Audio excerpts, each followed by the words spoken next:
迎大家回到 Gina TV， 有非常多小天使，他想要学习雾眉的课程。然后他们还没来上课之前，他们永远都会问我说，到底什么是机器雾眉，什么是手工雾眉呢？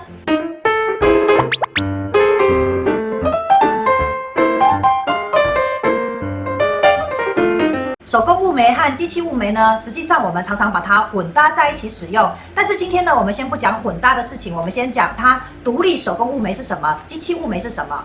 那先来分析手工雾眉。手工雾眉的话，就是以这个手工的小针下去弹跳我们的皮肤，那做点刺弹的动作，让颜色可以送到我们的皮肤里面去。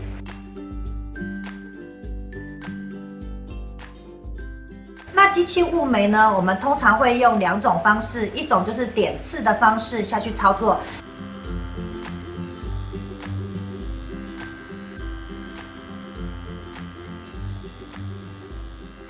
另外一种呢就是用刷的方式下去操作。那这两种方式呢，其实都有人在操作，只是像我自己的话呢，我就比较常使用点刺的方式下去混搭手工。那老师，请问一下，这两款的速度分别是如何呢？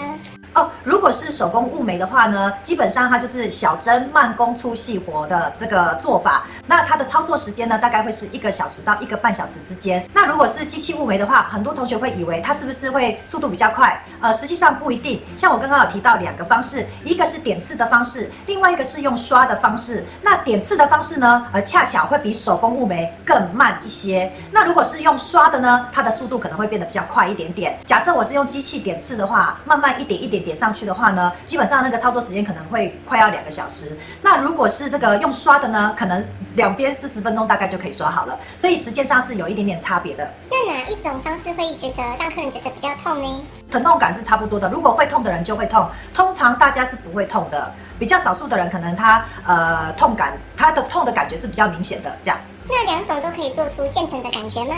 如果是这个手工的话呢，它其实是比较容易做出渐层的感觉。那如果是机器雾眉呢，它是比较容易可以做出扎实的感觉。所以手工雾眉呢，现在比较偏向是我们的主流市场，因为现在比较强调我们的眉毛要自然好看，然后留色不要太久这样子。但是有一些客人他其实是喜欢留色很好、颜色很饱和、很扎实的那种，就是简单来讲就是被小个短袜那种那当然以现在的做法，也可以把这种款式做得漂亮的，也是有渐层的，只是机器的留色就会稍微好一些些，颜色就会饱和一些些。简单来讲，它的渐层就会少一些些咯。这样大家有大概了解一下手工雾眉和机器雾眉有什么差别了吗？实际上呢，我都会混搭两种一起使用哦。我觉得这样子是比较容易可以做出一个漂亮好看的精致雾眉。那希望我的分享呢对你是有帮助的哦。Gina TV， 我们下回见，拜拜。